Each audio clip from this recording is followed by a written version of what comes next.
하나님께로 더 가까이 우리 찬양 드리시고 우리 강의 시작합니다.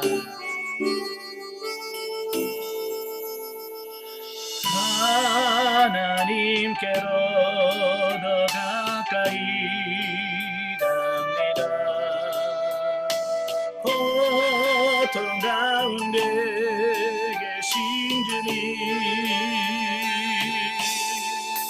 변함없는 주님의 크신 사랑 영원히 주님만을 섬기리. 아멘. 기도하겠습니다. 은혜로우신 아버지 감사합니다. 오늘도 귀한 시간 허락해 주시고 고린도전서의 말씀을 나누며 영성을 전할 수 있도록 은혜 주셔서 감사합니다. 오늘도 말씀을 할 때 그 말씀들이 살아있는 말씀이요 생명의 말씀이 될 수 있도록 성령님 도와주옵소서. 말씀 들을 때 우리 지각을 열어 주옵소서. 우리 눈을 열어 보게 하시고 귀를 열어 들을 수 있는 귀한 은혜가 있도록 도와주옵소서. 시종을 주님께 맡겨오며 예수님의 이름으로 감사하며 기도합나이다. 아멘. 예, 이 시간에는 우리 고린도전서 교재 101페이지입니다. 101페이지를 보시면 고린도전서 본문이 1장이 나오게 되어지는데요. 자, 1장은 시작하는 말과 고린도 교회 분열 문제의 지적 및 분열을 불허하는 십자가의 유일성에 대한 말씀을 하고 있어요. 자, 1절부터 3절까지면 문안 인사입니다.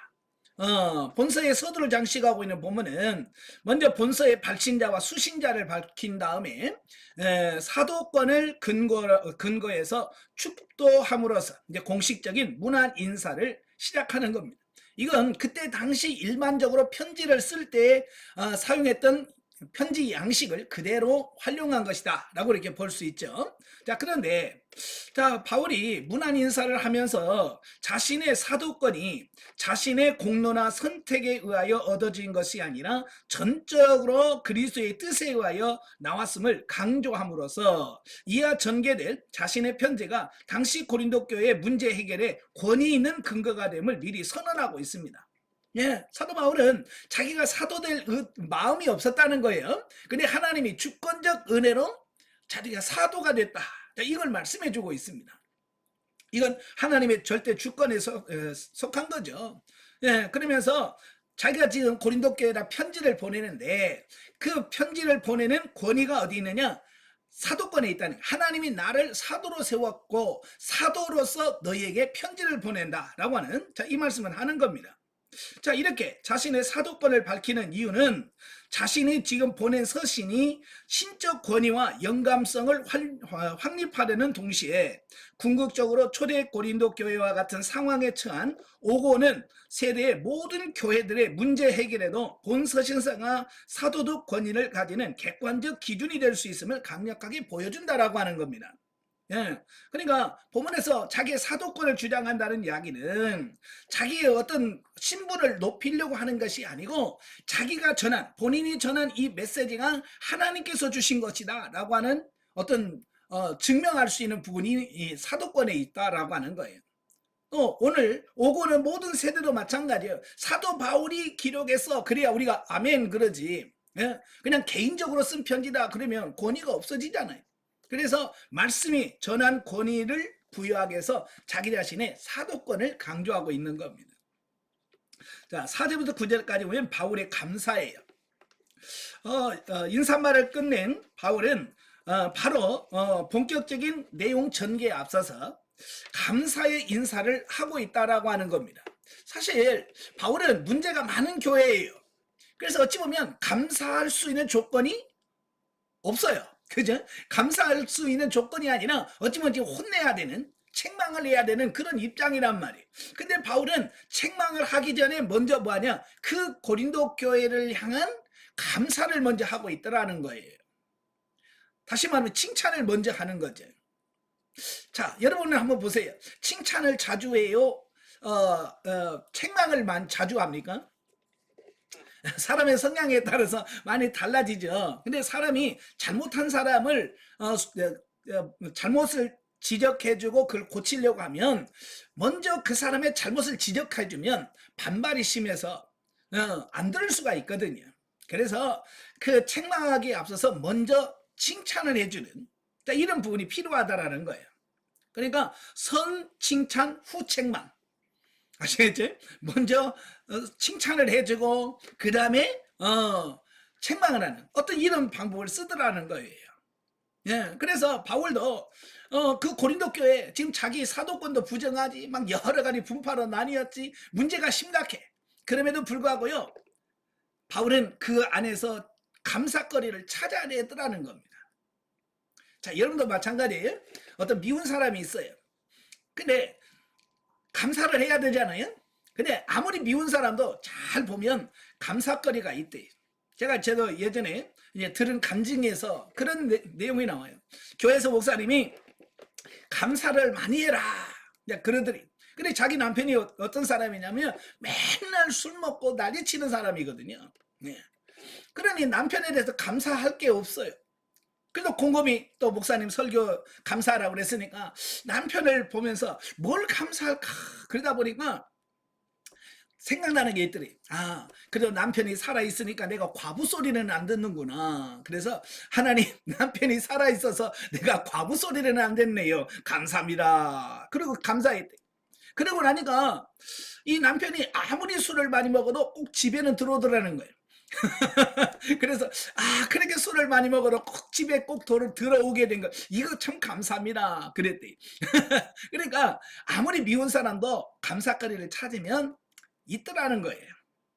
자, 고린도 교회 감사거리를 찾아내는데 뭐냐? 첫째, 하나님의 은혜로 말미암아 고린도 교인들이 복음을 전파하기에 유리한 구변과 하나님에 대한 지식을 풍성하게 가졌음을 감사해요.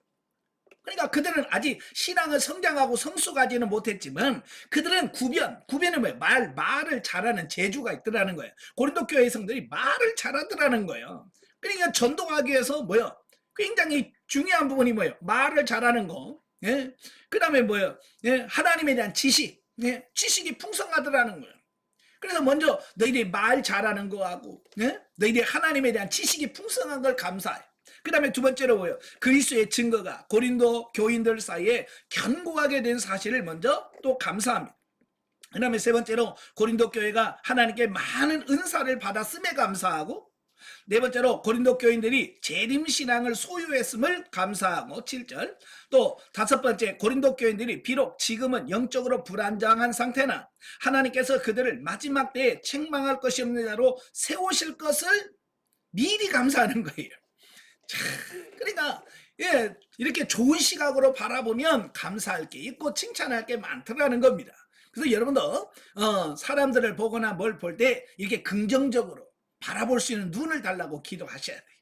예. 여러분들이 부정적이냐 긍정적이냐라고 하는 것을 보면, 어떤 사람이나 어떤 사건을 보면 부정적인 인식, 부정적인 생각이 많이 나오면 내가 부정적인 체질을 갖고 있는 거예요. 예. 또 긍정적인 게 보이면 나는 긍정적인 체질을 갖고 있는 거거든요. 그걸 아는 게 중요한 거예요.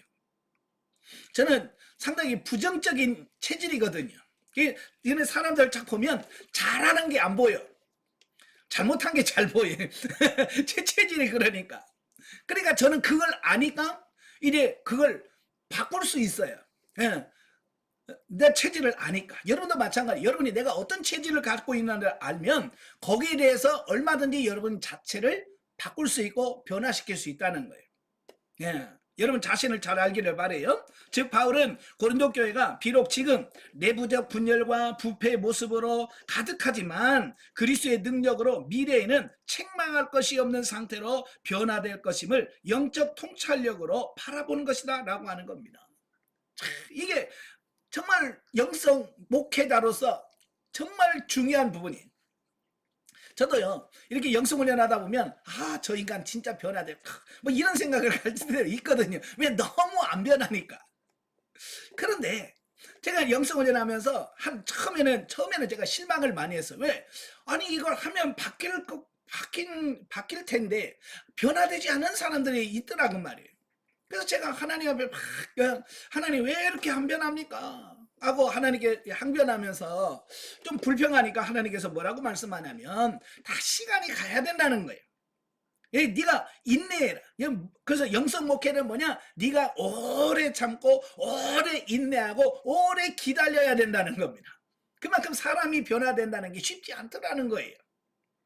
그래서 그다음부터는 이제 모든 사람들을 이렇게 길게 바라보고 기다려다 보니까 변화되지 않을 것 같은 사람들도 어떻게 변화되더라라고 하는 사실이.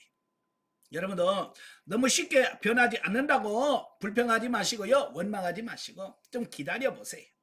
아시겠죠? 여러분 자신도 기다려보고 다른 사람도 좀 기다려보는 그런 인내가 필요합니다. 자, 10절부터 17절까지 보면 고린도 교회 내 분쟁에 대한 책망입니다.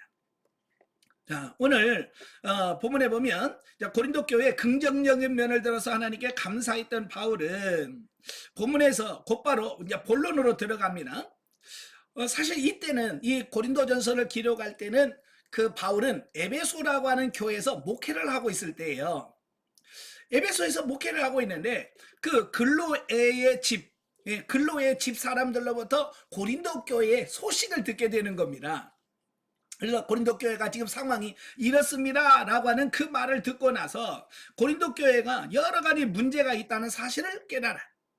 그래서 그 고린도 교회의 문제 중에 가장 큰 문제가 뭐냐면 분열. 네 파로 나뉘어서 교인들끼리 갈등하고 하는 이런 모습을 보게 되고 그걸 보면서 야 이거 오래 가면 안 되겠구나. 빨리 이걸 해결해야 되겠다라고 해서 기록해서 보낸 서신이 고린도 전서라는 거예요. 자, 당시 고린도 교회에서 여러 가지 문제가 있지만 가장 큰 문제가 뭐냐면 파벌이에요. 예. 교인들이 서로 나뉘어서 서로 다투고 한다라고 하는 겁니다. 근데 그 원인은 왜 그러면 고린도 교회에 왜 그렇게 그들이 분열할까라고 봤더니 인간적인 관점에서 본 특정 지도자에 대한 지나친 집착 때문이라는 거예요. 즉 고린도 교인들이요, 고린도 교회를 설립한 바울파가 있고요, 또 바울이 지나가고 그 다음에 아볼로가 왔는데 이 아볼로는 굉장히 철학적이고 지식적이거든요. 자, 이런 걸 좋아하는 또 성도들이 아볼로파를 형성했어요. 또 원래 사도 중에 수장인 베드로, 원조는 베드로야. 그래가지고 베드로파가 있어요. 또 뭐니 해도 그리스도가 최고지. 그래서 우리는 그리스도만 섬길래 라고 하는 그리스도파까지 이 교회 안에 4파가 나뉘어졌어요. 자, 여기를 보면 다 뭐냐면 사람을 중심으로 계파가 형성됐더라고 하는 거예요. 자, 오늘 우리 한국에도 보면 뭐가 문제냐면 이 팬덤이라고 하는 팬덤.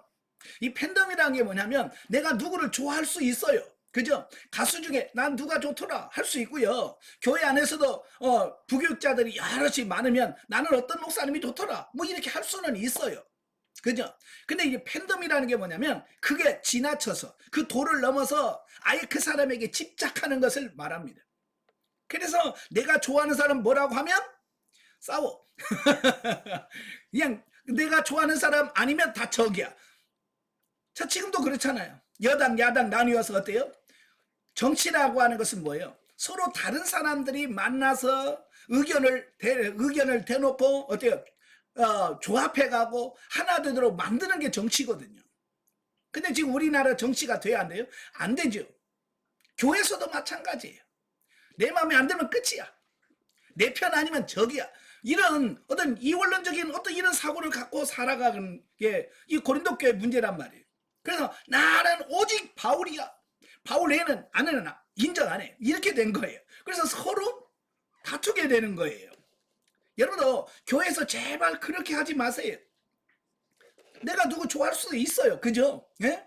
예를 들어서 원로 목사님 내가 개인적으로 좋아할 수도 있어요. 또 새로 오신 목사님 서로 좋아할 수도 있고요. 또 부목사님 중에서도 난 누구 좋을 수 있어요. 그러나 그 이상을 뛰어넘어서 그 사람에게 좀 싫은 소리 하면 같이 싸우고 이러면 안 된다는 말이에요. 예. 바로 고린도 교회가 그걸 못했어요.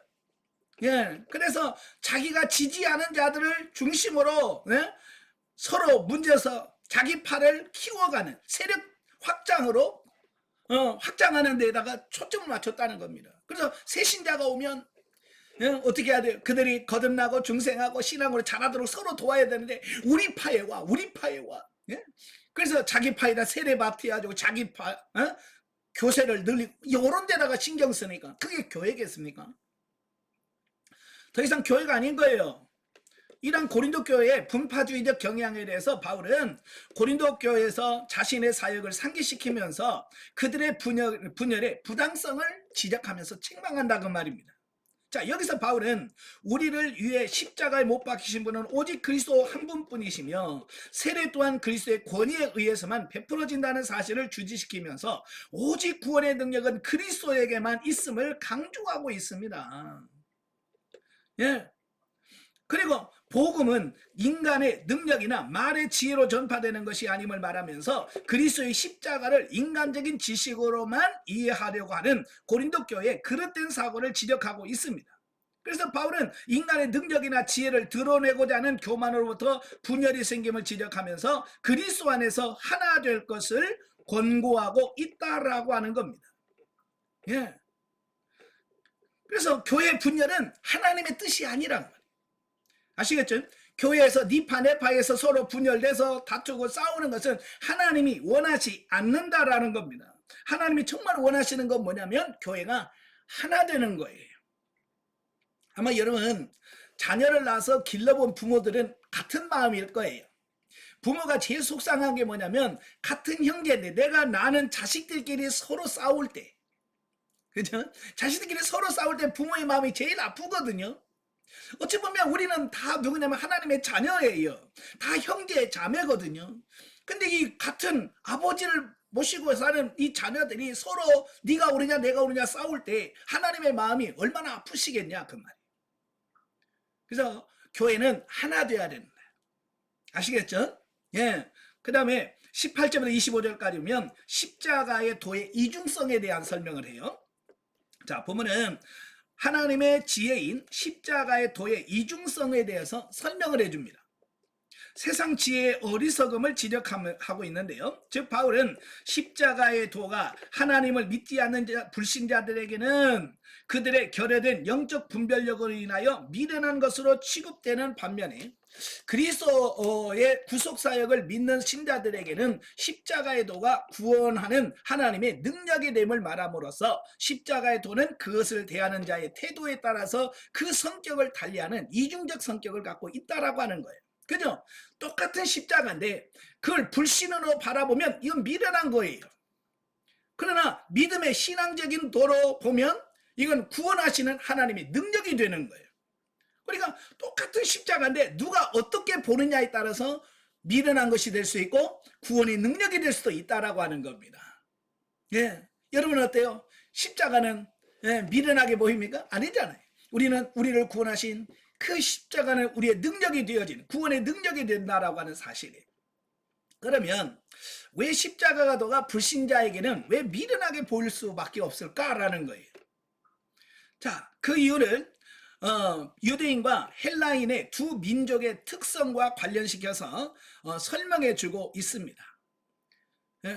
그러니까 어찌 보면 이 십자가라고 하는 것은요 유대인에게도 걸림이 되고 헬라인들에게도 걸림이 되는 거예요. 예. 그래서 왜 걸림이 되느냐? 자, 유대 민족을 보면 출애굽 시대부터 예수님 사역 때까지 끊임없는 이적과 기사의 역사 속에서 살아왔습니다. 그죠? 출애굽기 민수기를 읽어보면 이스라엘 백성들은요 기적 가운데 살았어요. 그죠? 애굽에서 나올 때부터 기적을 경험했고 광야에서 수많은 기적과 이적을 경험했고요. 역사 속에 하나님의 기적들을 경험해 왔습니다. 그러니까 그들은 기적과 이적 속에서 형성된 믿음이. 그래서 예수님 당시에도 그들은 예수님한테 뭐라고 그래요? 표적을 좀 보여줘라. 네가 정말 하나님의 아들이고 메시아면 표적을 보여달라고 말합니다. 왜? 그들의 신앙과 믿음은 뭐예요? 기적과 이적과 표적 안에서 세워졌기 때문에 그걸 요구했다라고 하는 겁니다. 여러분도 그래요. 신앙 바탕이 이 표적과 기적, 그러니까 예수 처음 믿을 때 병고침을 받고 예수를 믿은 사람은요 계속 그 신앙과 그 틀을 가지고 신앙생활을 합니다. 그래서 병이 나오면 하나님께 기도하고 치유받고 막 그래야 자기 믿음과 신앙이 잘 되는 것처럼 여겨진다 그 말이에요. 왜? 믿음이 그렇게 형성이 되었기 때문에 그렇다 그 말이에요. 예. 그리고 예. 헬라인들에게는 뭐냐? 유대인들이 그럼 왜 예수님이 걸림돌이 되냐면 유대인들이 바라는 메시아는 어떤 메시아냐면 막 기적과 표적을 행하고 막 죽은 사람을 하늘에서 막 불이 떨어지게 하고 막 이런 거잖아요. 예? 근데 예수님은 힘없이 십자가에 그냥 달려 죽어버렸어요. 그쵸? 네. 그러니까 유대인들이 에게 뭐 저런 게 무슨 우리의 메시아야라고 예수님의 그 십자가의 죽으심을 아주 무능한 힘이 없는 그걸로 인식해 버린 거예요. 그러니까 예수는 유대인들에게 매력이 없는 거예요. 막 예수님 막 기계 막 하늘에서 막 불이 떨어지게 하고 막 그러면 와 그랬을 텐데 그러지 않았거든요.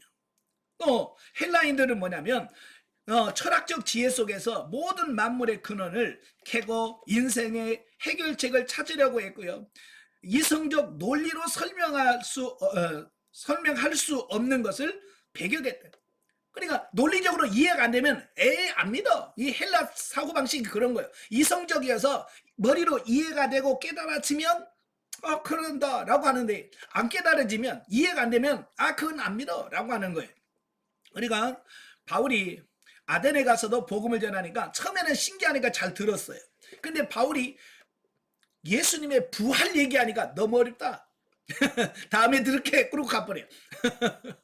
예, 그러니까 이성으로 이해가 된 건 받아. 근데 이해가 안 되는 것은 안 받는 거야. 여러분 예수 그리스도의 십자가라든지 뭐 부활이라든지 이게 인간의 이해로 이해가 됩니까? 여러분 그게 이해가 되고 그래서 믿습니까? 이해가 안 되잖아요. 그죠? 그럼에도 불구하고 우리는 믿음으로 그걸 받아들인다 그 말이에요. 예수님 우리를 위해서 육신을 입고 이 땅에 오셨고 십자가 못 박혀 죽으셨고 우리를 다시 사흘 만에 부활하셨습니다. 우리는 믿는단 말이에요. 근데 이성적인 사람은 그게 안 믿는다는 말이에요.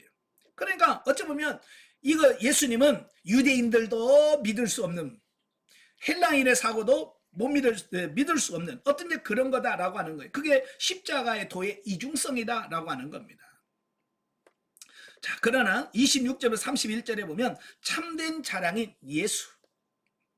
자, 본문에서 바울은 성도들이 왜 세상적인 지혜를 좋으며 세상적 지혜를 자랑해서는 안 되는지 고린도 교회 성도들의 실상을 들어서 설명을 하고 있습니다. 그래서 바울은 이 세상적인 지혜와 자랑이 헛되다는 것을 세상적으로 볼 때 지혜 없고 능력 없는 자를 주권적으로 선택하신 하나님의 섭리를 들어서 설명하고 있다라고 하는 겁니다.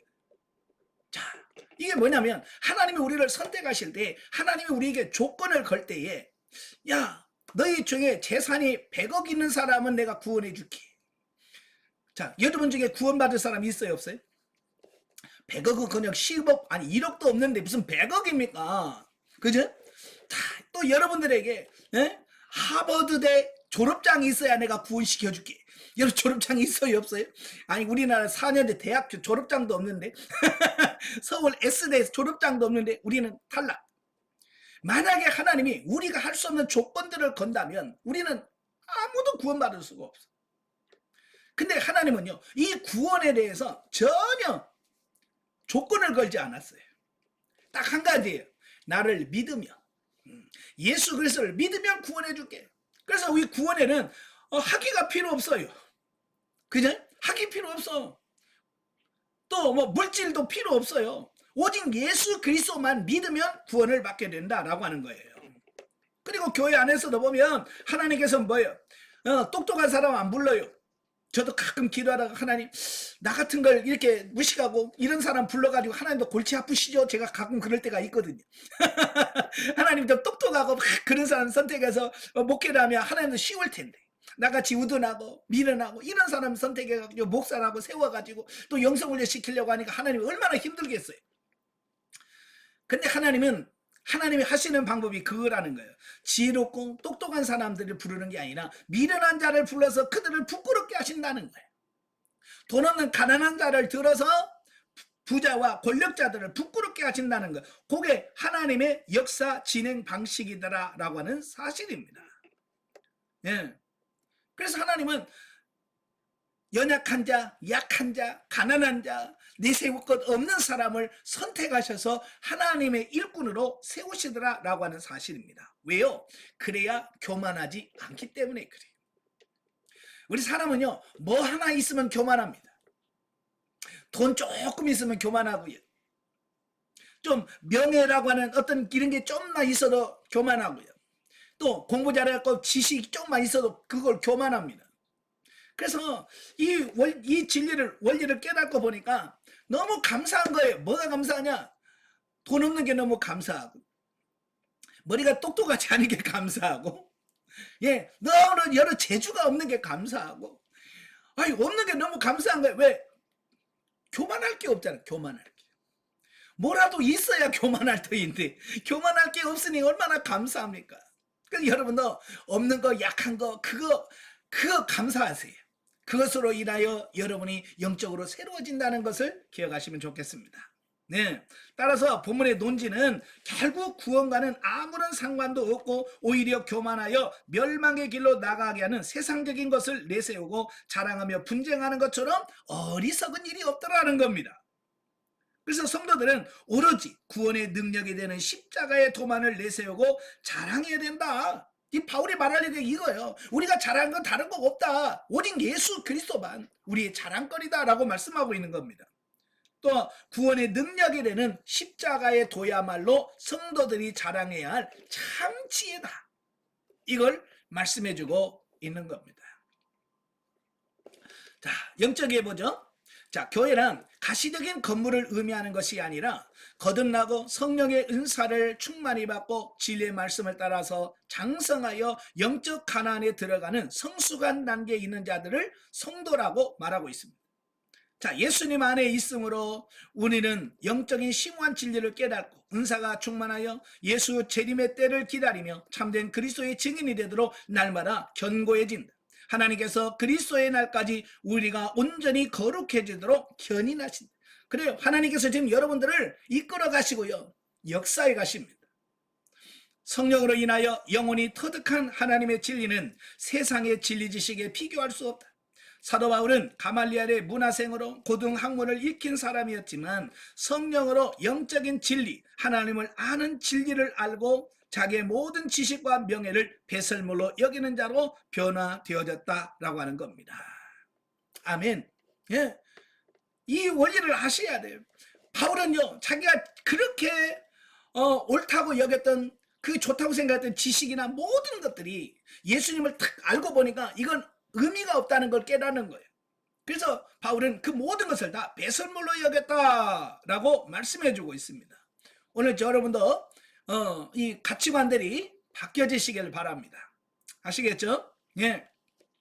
2장으로 가면 전도자로서의 바울의 자세와 성령을 통해 깨달은 하나님의 지혜에 대해서 말씀을 하는데요. 자, 1절부터 5절까지면 전도자로서의 바울의 자세를 말씀해주고 있습니다. 자, 세상 지혜를 내세우고 자랑하며 분쟁하는 것이 지극히 어리석은 일임을 지적하고 있죠. 앞장에 1장에서. 그리고 자신이 고린도에서 전한 복음은 세상의 지혜에 근거한 것이 아니라 하나님의 지혜에 근거하며 그 하나님의 지혜는 성령을 통해서만 깨달을 수 있다라고 하는 말씀을 전하고 있습니다. 자, 본문을 세부적으로 보면 바울은 고린도 전도에 임하면서 말과 지혜로 아니하고 오직 그리스도와 그의 십자가만을 증거하기로 작정했다라고 1절과 2절에서 말씀을 하고 있습니다. 예, 당시 헬라인들은요, 철학적인 지혜와 언변이 뛰어났습니다. 특별히 철학 중에서 이 수사학 또는 웅변술이라고 하는 거죠. 예, 그래서 수사학이라는 것은 말을 기가 막히게 잘 꾸며서 잘 하는 학문을 말하고, 웅변술은 그걸 어떻게 잘 표현해서 사람들을 동의를 끌어낼까라고 하는 어떤 이런 부분들이에요. 예, 자, 이런 것을 중시 여기는 그런 때였단 말이에요.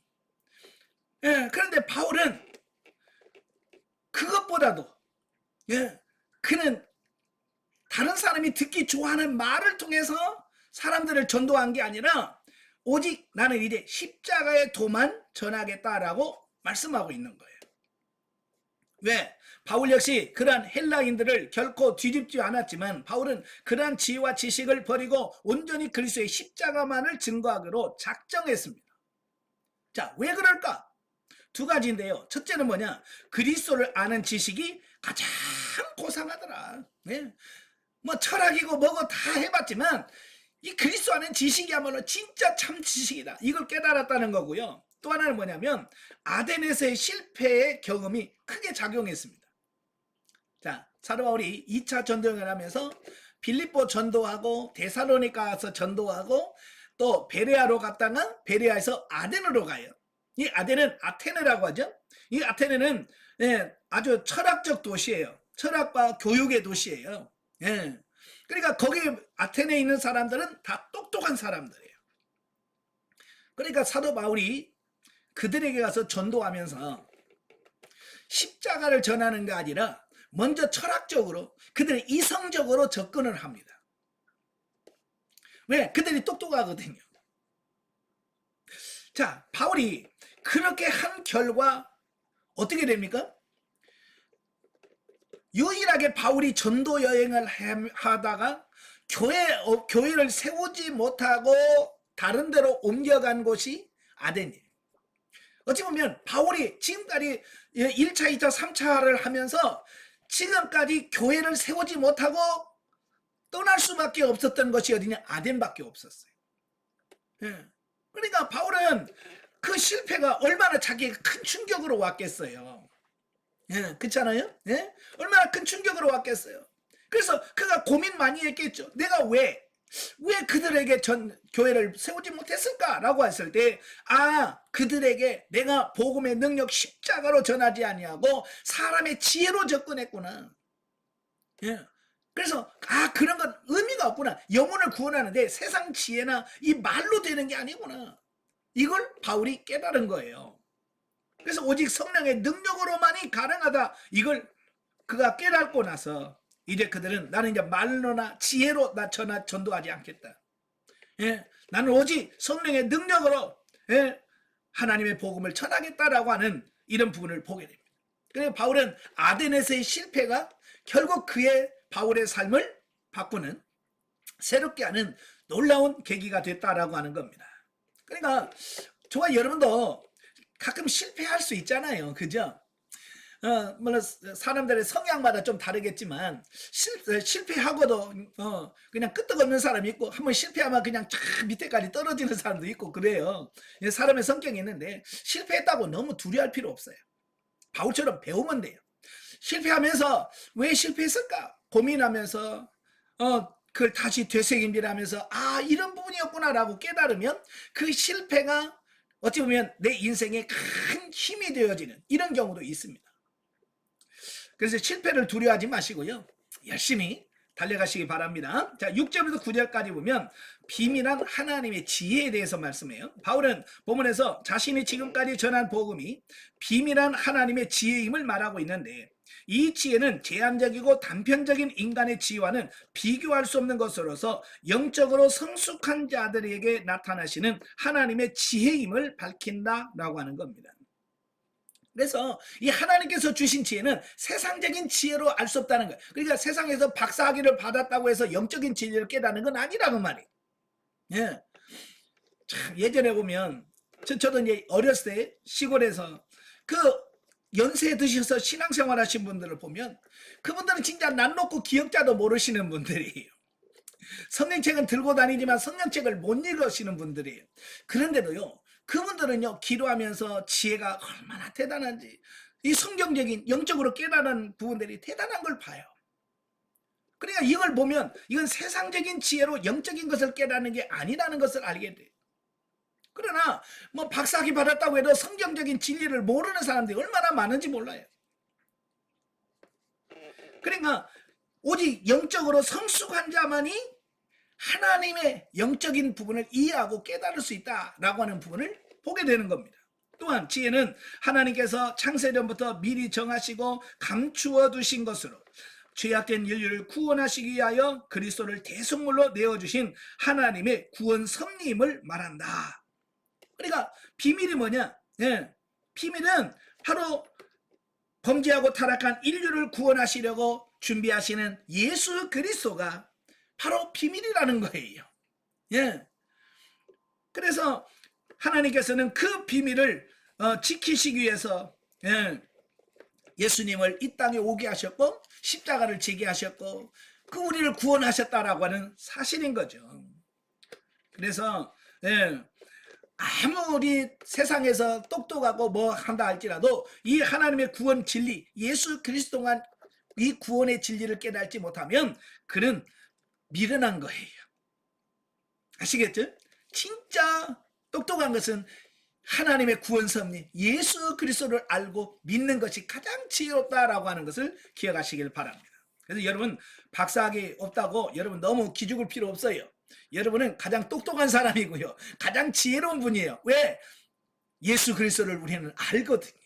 하나님의 구원의 그 비밀을 우리는 알잖아요. 그러니까 자신 있게 사십시오. 자, 넘겨서 또한 바울이 이 지혜를 유대의 관원들이 알지 못했기 때문에 그리스도를 십자가에 못 박는 어리석음을 범했다라고 밝히고 있습니다. 그렇죠? 이 예수 그리스도를 통한 구원의 섭리를 그들이 알았다고 한다면 예수님을 그렇게 배척하지 않을 거고요. 예수님을 십자가에 못 박게 죽으라고 외치지 않았을 거예요. 요걸 모르니까 그들이 예수님을 배척하게 되고 예수님을 죽였다라고 하는 겁니다. 이를 통해서 하나님의 지혜라고 말할 수 있는 하나님의 구원 계획은 인간의 이해를 초월하여 이미 만세전에 마련한 것이나 사람들이 세상의 지혜로 그것을 깨달지 못했음을 알 수 있다. 네. 이렇듯 하나님의 지혜는 역사성과 비밀성을 갖고 있으나 결코 인간의 이성이나 지혜로는 알 수 없고 오직 하나님께서 우리를 위하여 계시하셔야만 알 수 있다는 점에서 하나님의 은혜와 주권이 강조된다. 예, 그러니까 우리 스스로 연구하고 깨닫는 게 아니라 하나님께서 계시 보여줘야 돼. 하나님께서 우리에게 깨닫게 하셔야만 우리가 알 수 있는 겁니다. 그래서 저와 여러분들이 항상 성경을 읽거나 공부할 때는 항상 먼저 하나님께 구해야 돼요. 하나님 깨닫는 마음을 주옵소서. 볼 수 있는 눈을 열어주세요. 들을 수 있는 귀를 열어주세요. 그래야 우리가 그 열어줘야 들을 수 있는 걸 듣고 볼 수 있는 걸 보고 깨달을 걸 깨달을 수 있다라고 하는 겁니다. 전적인 하나님의 은혜로 되어지는 것을 기억하시길 바랍니다. 자, 그런데 하나님은 당신의 지혜를 자칭 지혜롭다고 생각하는 교만한 자들에게는 숨기시고 어린아이처럼 영적으로 순결하며 단순하게 하나님의 말씀에 순종하는 자에게는 분명히 계시해 준다. 이 하나님 누구한테 계시해 주느냐? 잘나고 똑똑한 사람은 안 되고요. 정말 하나님 앞에 부족하다고 연약하다라고 겸손하게 엎드리는 사람에게만 하나님께서는 알려주신다라고 하는 거예요. 그래서 우리가 겸손하셔야 돼요. 아시겠죠? 그래서 우리가 영성 훈련 받으신 분들은요, 교회 가서 절대로 뭐 그런 분 안 계시겠지만, 예? 교만하면 절대로 안 됩니다. 예. 가장 낮은 자로 나는 가장 아무것도 모르는 사람처럼 겸손해지시길 바랍니다. 그래야 하나님의 더 풍성한 하나님의 은혜가 여러분 가운데 임할 거예요.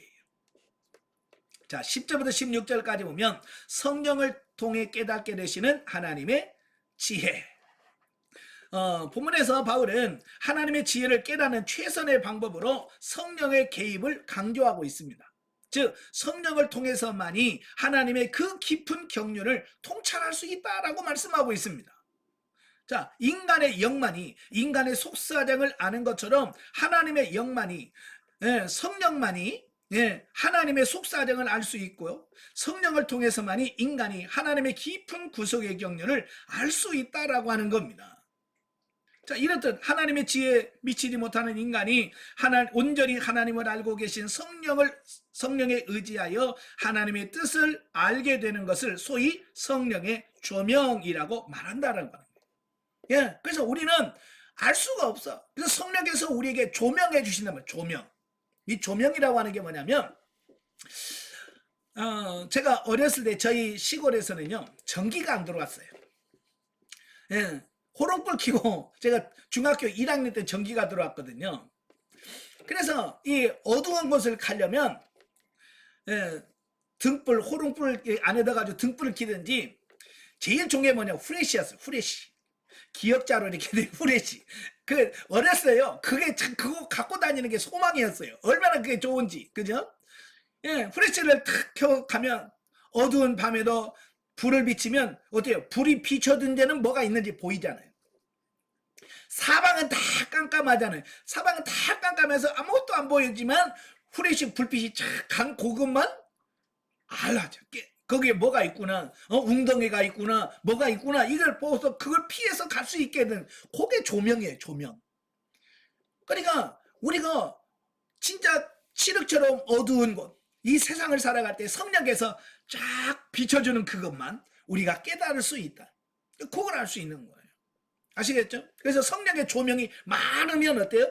네, 많으면 많은 것을 깨닫게 되고, 딱 하나만 있으면 그것만 알 수 있고, 또 조명도 밝으면 환해 볼 수 있고, 조명이 희미하면 희미하게 보이는. 그러니까 여러분들이 늘 기도하면서 성령의 조명하심이 여러분에게 풍성하게 이루어지길 위해서 기도하셔야 되는 거예요. 아시겠죠? 예. 그래서 예수 그리스도의 구속 사역을 믿고 거듭난 자는 하나님의 성령을 선물로 받게 된다. 따라서 거듭난 자는 하나님의 뜻을 온전히 분별하게 된다는 겁니다. 그러나 육적인 일에만 관심을 갖고 예수 그리스도의 구속 사역을 믿지 않는 자들은 하나님의 구원의 비밀을 알 수 없으니, 그것은 그 안에 하나님의 속사정을 통찰하시는 성령님이 내주하지 않기 때문이다 그랬습니다. 예, 그래서 육에 속한 사람은, 거듭나지 않은 이런 자연인을 말하는데, 육에 속한 사람은 영의 일을 알지 못한다. 예, 성령이 역사해야 되는데, 성령은 누구한테 역사하느냐? 영이 거듭난 사람, 중생한 사람에게 성령이 역사하거든요. 그러니까 거듭나지 않은 사람에게는 조명을 할 수가 없는 거예요. 그러니까 그들은 알 수가 없다라고 하는 거예요. 그래서 영적인 일은 영적인 사람만이 알게 된다. 예. 한편 바울은요, 본문에서 자신과 고린도 교인들이 모두 그리스도의 마음, 곧 성령을 소유했다라고 강조하는데요. 이는 고린도 교인들이 파당을 지어 분쟁하며 서로 판단하는 것은 결국 하나님을 판단하는 죄악된 일이요, 하나님의 뜻을 분별하지 못하는 거듭나지 못한 자들의 행위와 다를 바가 없음을 깨닫게 하여 분쟁을 그치고 그리스도 안에서 온전히 하나 되기를 촉구하기 위함이다 라고 말씀하고 있습니다. 자, 영적이에 보죠. 자, 복음은 인간의 지혜와 만의 능력이 있는 것이 아니라 성령의 능력이 있다. 예. 참, 여러분, 전도 쉬워요, 어려워요? 참 어렵잖아요. 그죠? 이 전도에 소명이 없으신 분들은 전도하는 게 참 어렵더라고요. 저도 전도가 그래 쉽지 않아요. 그래서 전도 잘하시는 분한테 물어봤어. 도대체 어떻게 전도해요? 그랬죠. 그래서 뭐 특별한 비법이 있는 줄 알고 물어봤더니 그분들이 그래요. 뭐는 특별한 거 없어요. 그냥 지나가는 사람한테 교회 갑시다 그러면 네 하고 따라온다는 거예요. 특별하게 그들에게 말을 많이 해가지고 하는 게 아니라, 그냥 예를 들어서 택시 타고 가다가 기사님 나 어디 교회 가는데 교회 갈래요? 그러면 그럴까요? 하고 따라온다는 거야. 참 신기하잖아요. 예. 그러니까 그 뭘 말하냐면, 이 전도는 말이나 뭐에 의해서 이루어지는 게 아니라는 거예요. 성령께서 역사하시고, 네? 하나님이 함께 하셔야만 그게 가능하다는 것을 말씀해주고 있는 거예요. 바울도 그걸 믿는 거예요. 말과 지혜와 말로 하는 게 아니라는 거예요. 그래서 성령의 지혜를 의뢰하고 은사를 활용하여 성령의 지시를 따를 때 하나님의 역사하심을 목도하게 된다. 그래서 신령한 깨달음은 감추어진 하나님의 비밀을 성령으로 통달하게 한다. 성령이 우리 가운데 생명으로 능력으로 임재하셔서 내적인 깊은 체험을 통하여 심오한 진리를 깨우치실 뿐만 아니라 외적 은사를 충만히 받아서 성도의 삶 속에서 하나님의 말씀대로 하나씩 이루어지고 신령적인 깊은 세계를 체득하도록 역사하신다. 그러니까 성령께서 다 하신다는 거야. 그러니까 중요한 건 뭐예요? 여러분이 기도하셔서 성령으로 충만하게 하셔야만 성령이 여러분 안에서 역사할 수 있다, 그 말이에요. 그래서 여러분들에게 제가 자꾸 기도하세요, 기도를 강조하는 이유는 기도 없이는 성령의 역사가 불가능하다고 말이에요. 아시겠죠? 그래서 기도하시고 성령 충만하셔야 돼요. 자, 3장으로 가죠. 자, 3장은 육적 인맥으로 인한 교회 분열의 부당성과 교회의 유일한 터전인 그리스도에 대해서 말씀을 합니다. 1절부터 9절까지가 육신적 인맥에서 기인된 분쟁의 부당성에 대한 말씀을 합니다. 자, 보면은 이미 앞에서 언급한 바 있는 대로 고린도 교회의 당파 문제, 그래 네 파로 나뉘어서 서로 싸운다고 그랬죠. 자, 이 문제를 다시금 부각시키면서 그들의 영적 미숙함을 지적합니다. 그러니까 그들이 교회에서 파당을 지울 수밖에 없는 게 뭐냐면 그들이 영적으로 성장하지 못한 미성숙하기 때문이라고 바울은 말씀하고 있는 거예요. 또 아울러 교회 지도자들은 모두 한 그리스도 안에서 각기 다른 은사를 받아 분업적인 일을 하는 자임을 설명합니다. 그러니까 교회 안에서 그 사역자들, 일하는 사역자들을 어떻게 우리가 이해할 거냐라고 하는 부분이거든요. 그래야 이게 파당이 없어지는 겁니다. 그래서 바울은 먼저 고린도 교회 분쟁의 원인을 고린도 교인들의 영적 미성숙함을 지적하고 있어요. 예. 여기서 바울은 고린도 교인들을 육신에 속한 자라고 부르고 있습니다. 2장 14절에서는 육에 속한 사람이라고 그랬어요. 육에 속한 사람은 뭐냐면 거듭나지 않은 사람을 육에 속한 사람이라고 그래요. 그러면 거듭나고 중생했지만 영적으로 성장하지 않은 사람은 육신에 속한 자다. 네, 육신에 속한 자. 이 육신에 속한 자는 뭐냐면 영은 거듭났지만 사는 삶에서 예수 믿는 사람답게 살지 않고 육에 속한 사람들처럼 사는 걸 말합니다. 육이 주인 되어서 육신을 따라 사는 사람을 말하죠. 그러니까 여기 보면 곧 자연인과는 구분되는 말로 중생은 했으나 여전히 육적인 것을 버리지 못해서 육적인 행동을 하는 영적으로 어린아이 같은 초보적인 신앙을 가진 자를 육신에 속한 자다라고 말한다 그 말입니다. 자, 5절부터 9절에 보면 교회 지도자들은 내 사역과 관련된 설명을 하는 부분으로 고린도 교인들이 파당을 나누어서 분쟁하게 된 것을 앞서 살핀 대로 세상적인 지혜로 하나님의 일을 판단하고 세상적인 기준이나 관점에 따라서 그들의 지도자를 편애하고 추종한 까닭이다라고 하는 겁니다. 자, 여러분도 그러잖아요. 예를 들어서 여러분의 교회에 목사님이 5명이다. 그러면 이제 성도들끼리 나는 어떤 목사님이 좋더라. 왜? 설교를 잘해. 나는 그 목사님이 좋더라. 왜? 그분은 찬양을 잘해. 또 나는 어떤 목사님이 좋더라. 왜? 기도를 능력 있게 잘해. 뭐 이런 거 있잖아요. 그러니까 무슨 이유가 있어서 그들을 좋아하게 하죠. 이거 뭐 누가 뭐 나무랄 게 없습니다. 그러나 그 판단에서 그분을 좋아하는 것이 정말 영적이냐? 그게 아니라는 거예요. 육적인 부분으로 그들을 판단하고 평가하는 그런 실수를 범하는 거다라고 하는 겁니다. 아시겠죠? 예. 그래서 바울은 농사의 비유를 들어서 고린도 교인들이 추정하는 그 교회 지도자들은 하나님의 도구에 불과하며 오직 신앙의 열매를 맺게 하는 분은 하나님이심을 강조함으로써 고린도 교인들이 진정으로 섬기고 추종해야 할 부분은 오직 하나님이시고 인간 지도자를 추종하는 것이 잘못됐다라고 하는 것을 지적해 준다라고 하는 겁니다. 예. 그러니까 바울이 뭐라고 그래요? 나는 심었고 아볼로는 물을 주었어요. 자라게 하시고 열매를 맺게 하시는 분은 하나님이다.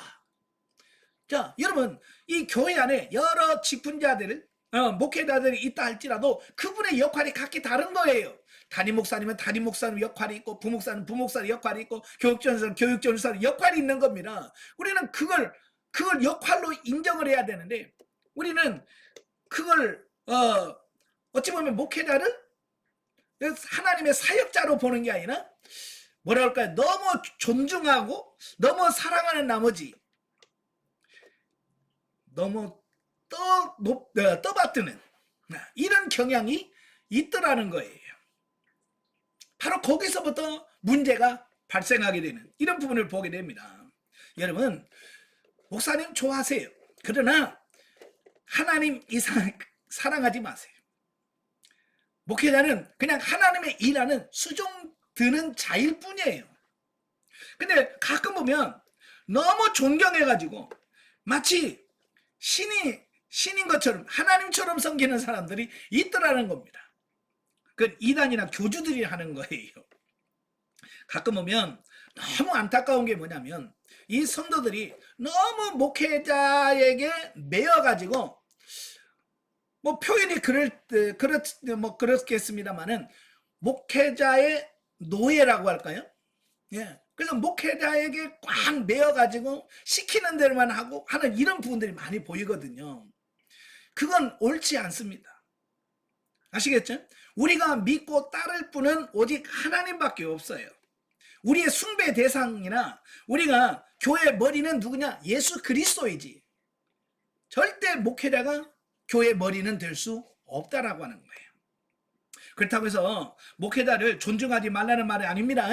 예, 목회자를 사랑하지 말라는 말이 아니에요. 사랑하세요. 존경하세요. 그래야 여러분의 영도 성장합니다. 그러나 그 이상 넘어가지 마라 그 말이에요. 예, 하나님처럼 섬기고 목회자가 신의 자리에 이르면 그건 목회자가 아니에요. 교주예요. 교주. 그래서 여러분의 목사님들은 교주가 아니에요.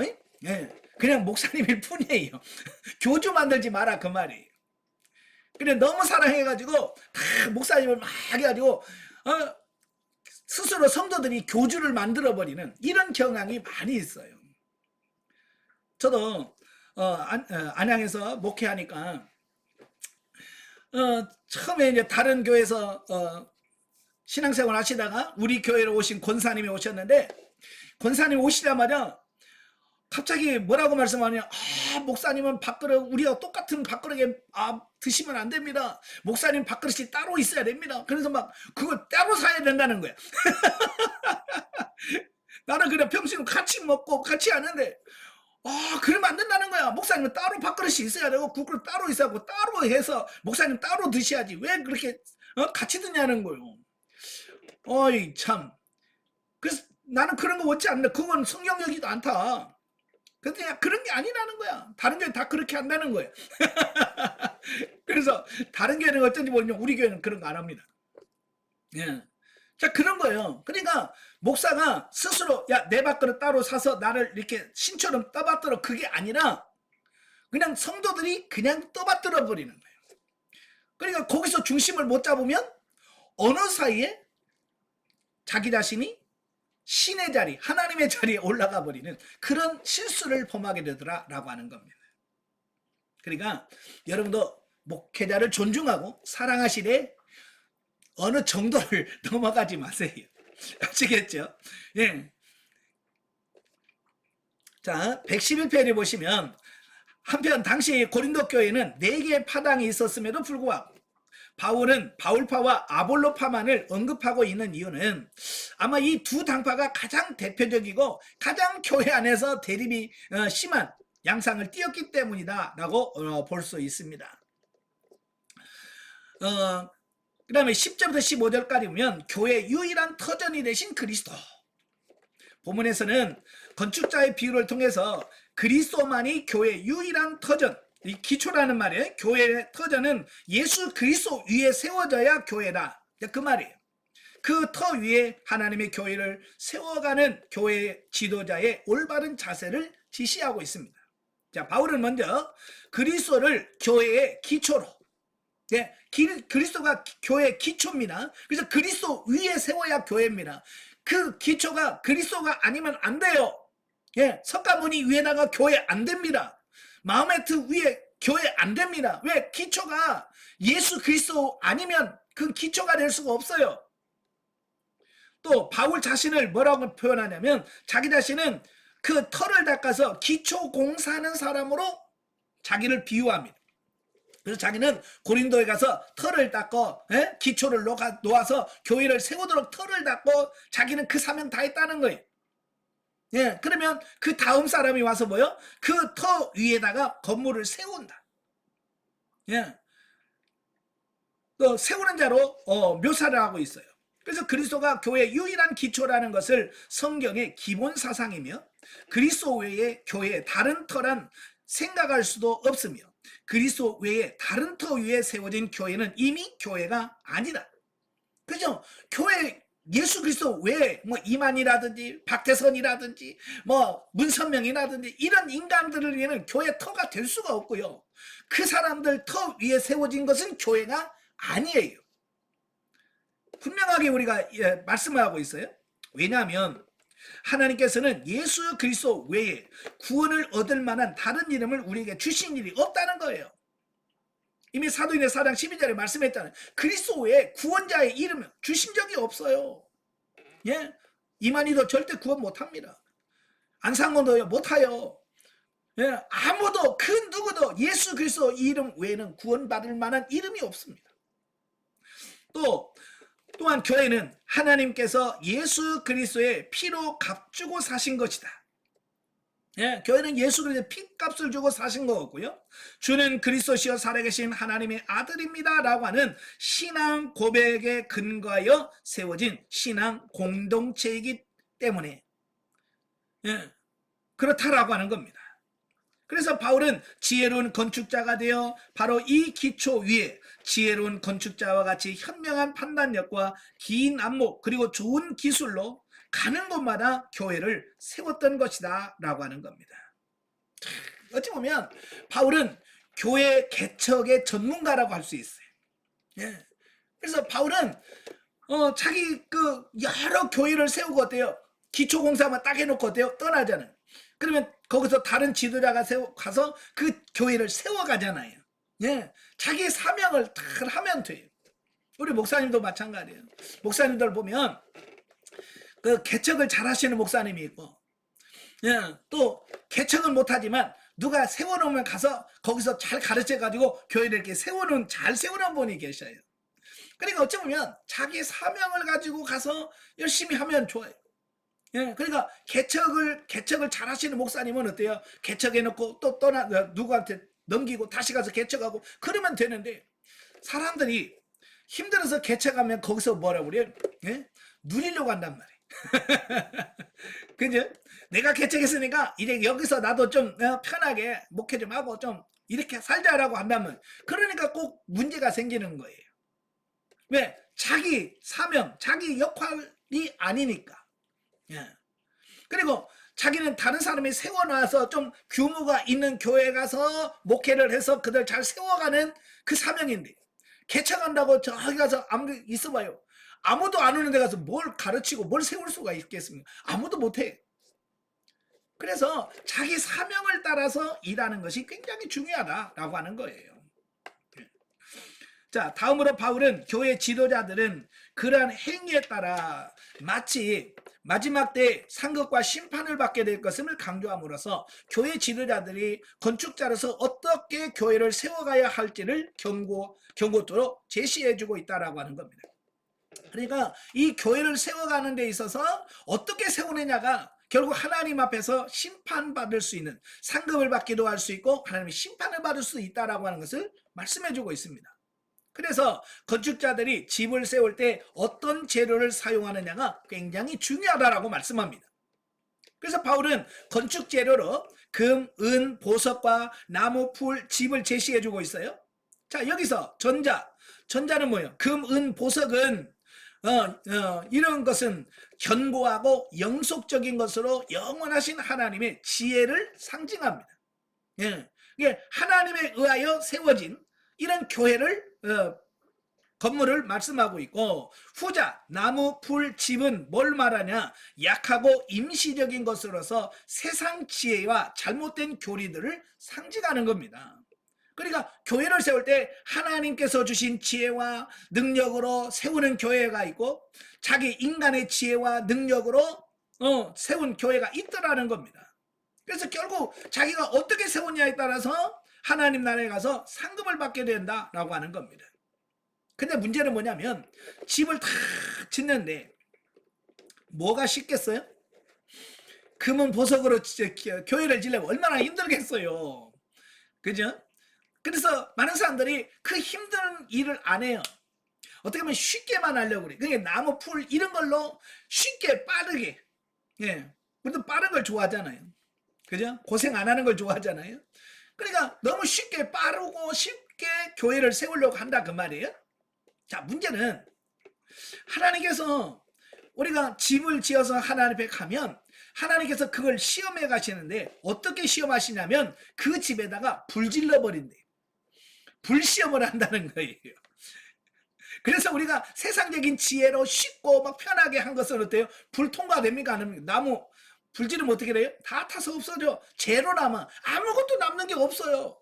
이 말은 뭐예요? 남는 게 없다는 것은 상급이 없다는 얘기예요. 뭐 남는 게 있어야지. 근데 남는 게 없다는 거예요. 그래서 성경은 그걸 가리켜서 뭐라고 말하냐면 이건 부끄러운 구원을 받는다라고 해요. 이게 세상에서는 편하게 뭐 잘할 수는 있지만 하나님 앞에서 인정받는 구원이 아닌 부끄러운 구원을 받게 되는. 여러분도 마찬가지예요. 여러분도 쉽고 편하게 신앙생활을 하면 세상에서는 편하게 할 수 있지만 하나님 앞에서 불시험 당할 때 남는 게 하나도 없으면 우리는 부끄러운 구원을 받을 수밖에 없더라는 거예요. 그래서 여러분도 이제는 좀 힘들고 어려워도 좀 하나님 의지하면서 기도하면서 성령의 지도 인도로서 순종해서 여러분의 집을 지어가야 돼요. 아시겠죠? 그래야 하나님이 나가서 칭찬을 받고 상급을 받게 되는 이런 부분들을 보게 됩니다. 참 사람들은요 고생한다 힘들다 그러면 아무것도 안 하려고 하잖아요. 그죠? 어떻게든 편하게만 하려고 그래요. 그래서 우리가 편하게 살면 하나님 나라에 가서 상급이 없습니다. 힘들어야 돼요. 아멘. 그래서 좀 힘든 일을 좀 많이 하십시오. 자, 16, 17절에 보면 하나님의 성전으로서의 성도. 자, 바울은 본문에서 각 성도들을 구약시대에 하나님의 임재의 상징적 처소였던 성전으로 비유를 들고 있습니다. 예.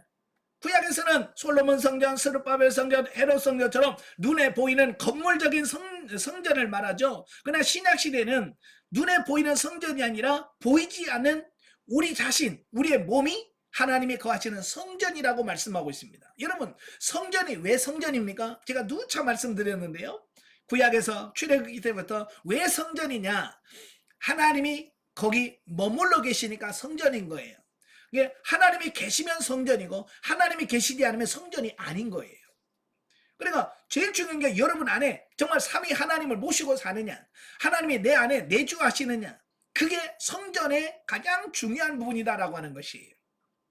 예, 그래서 바울은 성령님이 너희 안에 계시지 않냐, 그래서 너희가 하나님이 거하시는 성전이다 라고 말씀을 하고 있습니다. 예. 그래서 구약시대에 성전에 하나님의 영광이 임재했던 것처럼 영이신 성령님이 우리 안에 임하셔서 내주하실 때 우리가 하나님의 전이 될 수 있다라고 하는 겁니다. 그런 의미에서 이 각 성도들의 집합체, 그 성도들이 모여서 성전된 성도들이 모여 있는 그 집합체 단체가 뭐냐? 그게 교회란 말이에요. 지금은 교회 그러면 건물을 딱 연상하면서 건물이 교회라고 생각하는데요. 아니에요. 에클레시아라고 하는 말은 바로 이 성전된 성도들이 모이잖아요. 모여있는 성도들의 모임이 에클레시아, 교회인 거예요. 아시겠죠? 예. 바울이 이처럼 성도나 교회를 구약의 성전에 비유한 이유는 교인들이 나누어 분쟁하는 것이 교회를 부패시키고 파괴하는 것으로 하나님의 심판을 면치 못할 중대한 죄악임을 경고하기 위함이다라고 하는 겁니다. 그래서 율법에 의하면 성전을 더럽히고 성전을 모독하면 심판을 받게 되고요, 죽게 돼 있어요. 예. 그래서 하나님의 공동체에서 추방하도록 규정해 있거든요. 이처럼 돌로 지어진 성전을 더럽히는 자에게도 엄중한 형벌을 내리도록 규정하신 하나님은 영적 성전인 교회 공동체를 더럽히는 자들을 멸하실 것이 자명하다. 그죠? 돌로 쌓은 성전도 더럽히면 죽이는데 하나님이 친히 거하시는 이 성전을 더럽히고 파괴하는 자는 하나님께서 가만둘 수 없다라고 하는 겁니다. 그러니까 하나님이 제일 싫어하는 게 뭐냐? 교회에서 싸우는 거예요. 다투는 거예요. 파당을 짓는 겁니다. 이거 하나님이 제일 싫어하는 거예요. 그래서 여러분도 절대 교회에서 문제 일으키지 마세요. 혹시라도 여러분이 다니시는 교회에서 혹시라도 문제가 생길 것 같으면 기도하시고요. 정 못 버티겠다 싶으면 거기서 머리띠 두르고 물러가라 하지 말고 그냥 조용히 빠져나오세요. 거기서 같이 멱살 잡고 싸우지 말고요. 아시겠죠? 하나님은 그거 싸우는 거 진짜 싫어하십니다. 아시겠죠? 예, 18절 23절이면 세상치의 어리석음에 대해서 설명해 주고 있습니다. 예, 보면은 마치 1장 18절 31절의 말씀을 반복해서 서술하는 것과 같은 생각이 들 정도로 세상 지혜의 어리석음을 강조하고 있습니다. 특히 세상 사람들이 아무리 스스로를 지혜롭다고 여길지라도 하나님 보시기에는 그야말로 미련하기 짝이 없다는 사실을 언급하고 있어요. 물론 그럼에도 불구하고 세상 사람들은 오히려 하나님의 지혜를 추구하는 성도들이 미련한 자라고 비웃는다라고 하는 겁니다. 왜 그래요? 가치를 모르잖아요. 그들은 이 신앙, 믿음, 기도, 이 신앙 가치를 압니까? 모르죠. 그래서 그들은 성도들을 미련하다고 말하는 거거든요. 따라서 바울은 이와 같은 세상 지혜를 기준으로 교회 지도자를 평가하고 또 서로 파당을 일삼는 고린도 교인들의 처사가 얼마나 잘못된 것인지를 책망하면서 모든 성도는 결코 특정한 지도자에게 속한 자들이 아니라 오로지 예수 그리스도 안에서 하나님께 속한 자들 뿐이라는 점을 자세하게 설명해 주고 있습니다. 제발 여러분 교회에서 무슨 목사님 그런 말 하지 마세요. 아시겠죠? 거기에 끼어들면 안 됩니다. 오직 교회의 머리는 예수 그리스도예요. 오직 하나님만 잘 섬기는 여러분 되시길 바래요. 영적 예는 읽어보시면 되겠고요. 자, 4장으로 넘어갑니다. 자, 4장은 교회 내의 판단 중지 명령과 사도로서 보인 겸손의 모범 및 분쟁 중지에 대한 결론적 권면에 대한 말씀입니다. 자, 1절부터 5절까지면 교회 내의 판단에 대한 교훈을 하고 있습니다.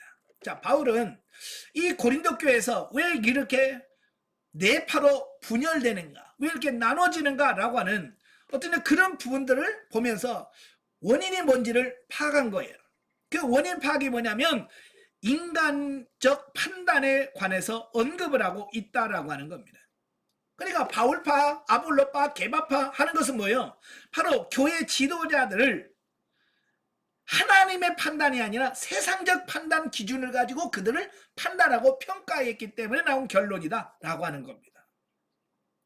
사실 교회 안에서 성도가 서로 세상적인 기준에 따라서 판단하고 특히 복음 사역자들을 인간적인 조건으로 평가하는 것은 필연적으로 파당을 짓게 만들고 분열의 위기를 초래할 수밖에 없다라고 하는 사실을 보게 되어집니다. 그래서 제발 교회에서 교육자들이 많을 때 나는 누가 좋더라, 누구 목사님이 좋더라 그런 말 하지 마세요. 아시겠죠? 개인적으로 좋아할 수 있고 나하고 여러분하고 개인적으로 잘 맞을 수 있잖아요. 그죠? 그렇지만 그걸 밖으로 표현하고 난 누가 좋더라 라고 말하는 그 순간부터 뭐가 되느냐, 이제 거기에 대해서 파당이 형성이 된단 말이에요. 나도 하면 그게 이제 하나의 파당이 되어지는 이런 결과를 가져온다 그 말입니다. 그래서 교회에서는 그냥 같은 교회 목회자요, 교육자요, 사역자라고 인식하시고요, 누구 좋더라 이런 말 하지 마세요. 이건 판단이 뭐냐, 이건 세상적 기준의 판단이다라고 말씀하고 있다라고 하는 겁니다. 아시겠죠? 예. 자, 그 다음에 115페이지 중간에 보시면 6절부터 13절이 나오는데요. 자, 고린도 교인들의 교만과 사도들의 겸손에 대해서 말씀을 합니다. 바울은 본문에서 분쟁하는 고린도 교회의 분열의 또 다른 원인, 그러니까 앞절에서는 뭐라고 그랬어요? 예, 인간적 판단으로 사역자들을 평가하는 것이 분열의 원인이라고 그랬죠. 자, 여기서는 뭐라고 말씀하냐면 영적 교만을 들고 있습니다. 예, 고린도 교인들의 영적 교만과 사도들의 복음 전파 과정에서 겪는 수많은 고난 속에서도 인내와 겸손을 잃지 않았던 태도를 대조시키면서 고린도 교인들의 그 교만을 간접적으로 책망하고 있다라고 하는 겁니다. 그래서 바울은 먼저 자신과 아볼로가 주의 말씀을 말로만 증거한 것이 아니고 삶을 통해서 모범을 보였음을 증거하고 있는데, 바울이 이렇게 말한 것은 스스로를 자랑하려고 하는 것이 아니라 고린도 교인들이 말씀에 충실하여 교만하지 말 것과 말씀을 넘어서 타인을 평가하고 판단하지 말 것을 촉구하기 위함이었다라고 하는 겁니다. 예. 자, 실로 성도는 하나님 앞에서 교만해질 하등의 이유가 없다. 그죠? 우리가 하나님 앞에서 교만할 이유가 뭐가 있습니까? 여러분 뭐 있어요? 교만할 건더기가 있어요, 없어요? 없어요. 저도 마찬가지예요. 뭐 누구처럼 뭐 잘생기기를 했습니까? 누구처럼 뭐 키가 크기를 합니까? 누구처럼 뭐 학위가 있습니까? 아무것도 없어. 그냥 하나님이 저를 불쌍히 여겨서 그냥 너는 목회자로, 너는 목사로서 이 사명 잘 감당하고 오라. 그래서 저는 그 사명만 감당할 뿐이거든요. 예, 참 그게 하나님의 은혜거든요. 여러분도 절대 교만하지 마세요. 제가 봐도 여러분 교만할 건데기 없어요. 여러분 스스로 봐도 여러분 교만할 뭐 있어요, 없어요? 없어요. 제가 여러분을 너무 낮게 봤는지는 모르겠습니다만은 사실 우리는 하나님 앞에서 교만할 이유가 하나도 없어. 근데도 왜 우리는 이렇게 교만해지는지 모르겠어요. 자, 왜냐하면 우리가 가진 것, 또 우리가 누리고 있는 이 세상의 모든 것은 다 하나님의 은혜요 선물이기 때문이다. 예, 제가 목사라고 하는 직분을 갖고 있는 것도 내가 잘나서 한 게 아니고 하나님께서 내게 은혜로 선물로 목사라는 직분을 주었기 때문에 그런 거예요. 여러분 집사님, 권사님 다 뭐예요? 하나님의 은혜 선물로 준 거예요. 근데 마치 내 능력으로, 내 경건으로 권사된 것처럼 목사된 것처럼 착각하지 마라 그 말이에요. 하나님이 주신 거예요. 선물로. 아시겠죠? 자, 그런데도 고린도 교인들은 이런 하나님의 은총을 망각하고 스스로 우월하다라고 생각해서 자기 도취에 빠져서 영적 교만을 초래하고 있다라고 하는 것을 보게 되어집니다. 그래서 바울은 그들을 향해서 너희가 이미 배부르며 이미 부유하며 우리 없이 왕노를 하였도다 라고 그들의 교만을 풍자적으로 표현하면서 진정 자신이 바라는 것은 성도들이 영적으로 올바르게 성장하여 하나님 안에서 참된 풍요를 누리며 그 영광에 자신도 동참하는 것이라고 언급을 하고 있다라고 하는 겁니다. 그러니까 진짜 복은 뭐냐? 영적으로 성장하는 거다. 사도 바울이 지금 그 얘기를 하고 있는 겁니다. 영적으로 성장하는 것이 진짜 최고의 복이다. 뭐 물질이 있고 뭐 있고 이건 의미가 없다라고 하는 겁니다. 그래서 바울은 자신이 복음 전파 과정에서 겪은 고난과 이 세상의 구경거리로 살아온 비참한 처지를 고린도 교인들의 형편과 대조시키면서 말을 하잖아요. 즉 모든 것은 부유하게 누렸던 고린도 교인들과는 달리 바울 자신은 그리스도의 복음을 위하여 세상 지혜에 대한 미련한 자가 되었고 육체적인 고난뿐만 아니라 정신적인 고난도 극심했음을 고백하면서 숱한 후욕과 핍박과 비방 속에서도 끝까지 인내하며 오히려 자신을 박해하는 그들을 권면하고 축복하는 사도로서의 참된 자세를 지속했음을 말씀하고 있습니다. 예. 바울은 자기도 얼마든지 그들에게 자랑할 수도 있고요. 교만할 수도 있는 거잖아요. 왜? 바울은 셋째 하늘까지 올라갔다 내려온 사람이에요. 예. 그러니까 그런 걸 자랑하면서 니까지 것들이 뭔데? 라고 하면서 누를 수도 있다고 말이에요. 근데 바울은 전혀 그런 거 없어요.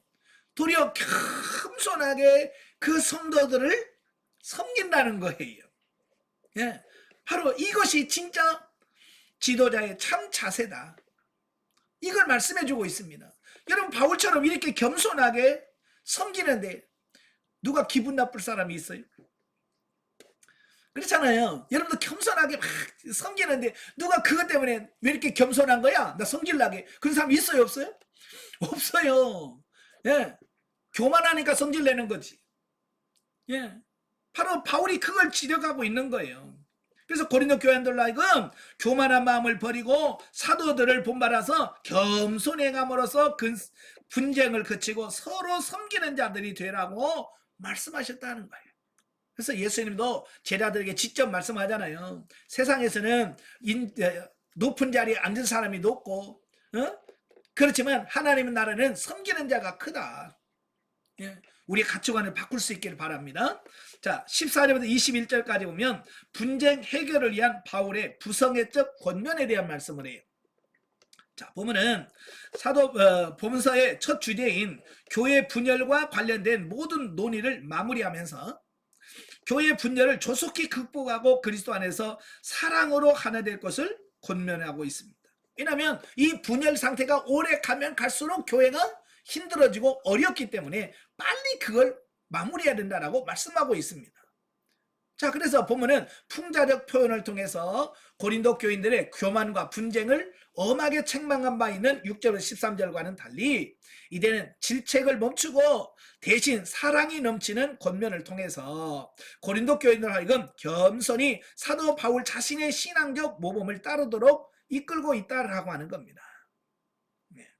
물론 이와 같은 사랑의 권면을 할 수 있었던 것은 그가 고린도 교회 성도들에 대한 믿음의 아버지와 같은 위치에 있었기 때문이다. 예, 그러니까 부성에는 아버지의 사랑으로 성도들을 사랑하는 걸 말합니다. 예, 왜냐하면 바울은 직접 고린도 교회를 설립했잖아요. 예, 설립했을 뿐만 아니라 그 성도들을 하나님의 말씀과 기도로 양육했기 때문에 어찌 보면 그들을 믿음의 자녀로 나이와 상관없이 자녀로 인식하고 여겼다라고 하는 겁니다. 그래서 바울은 고린도 교인들에게 믿음의 아비로서 자신을 본받으라고 당부하고 있다라고 하는 겁니다. 물론 바울의 이 권면은 고린도 교인들로 하여금 바울파에 속하라는 말이 아니라 복음을 위해 당한 자신의 겸손 고난과 겸손 및 사랑의 실천을 본받으라는 권면이요, 궁극적으로는 그리스도를 본받으라고 하는 말인 것이다. 예.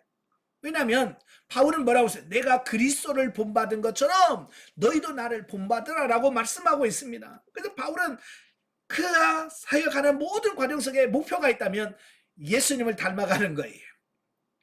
예수님처럼 사는 거예요. 예수님처럼 섬기는 겁니다. 우리가 영성훈련할 때 우리가 하는 영성은 예수 영성이라고 그랬잖아요.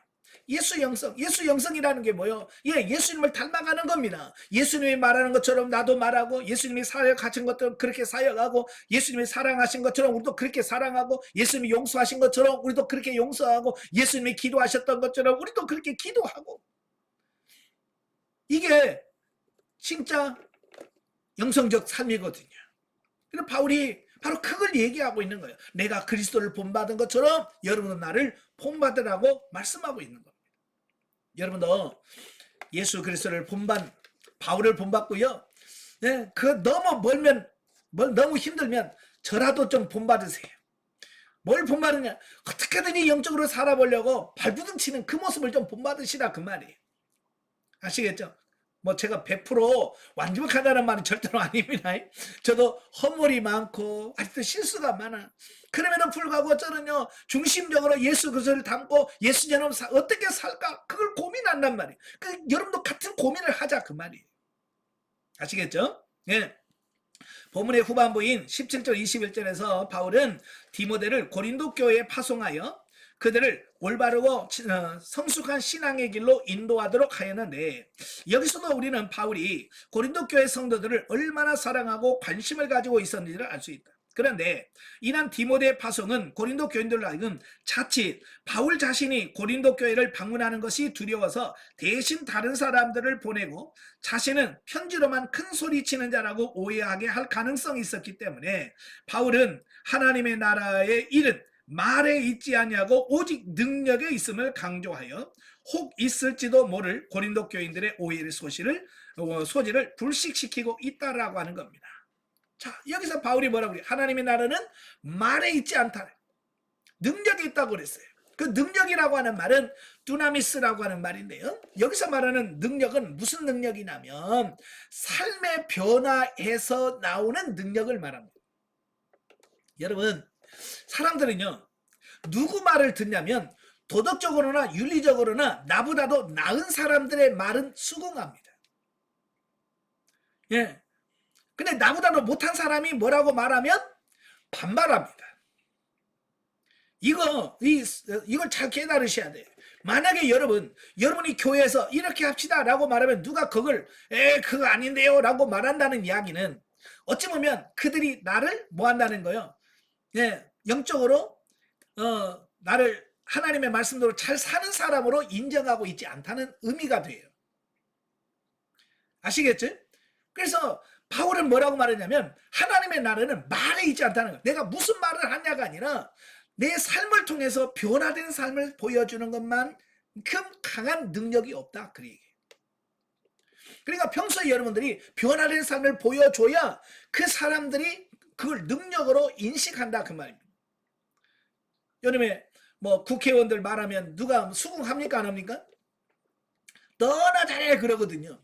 왜 그래요? 그들은 말만 하지 행동으로 보여주지 않아요. 삶으로서 사는 것을 안 보여주니까 그들을 존경하지 않는 거예요. 오늘 우리 기독교인들이 왜 세상 사람들도 존경을 못 받습니까? 예, 그들에게 내가 하나님을 믿는 삶은 이런 거야 라고 보여주지 못했기 때문에 그런 거예요.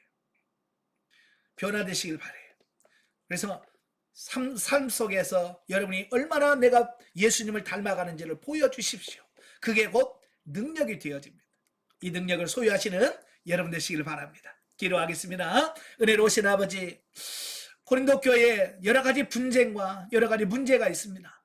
그 문제를 해결하기 위해 바울은 이 서신을 보내는데 이 서신은 오늘 우리에게 주신 말씀인 줄로 믿습니다.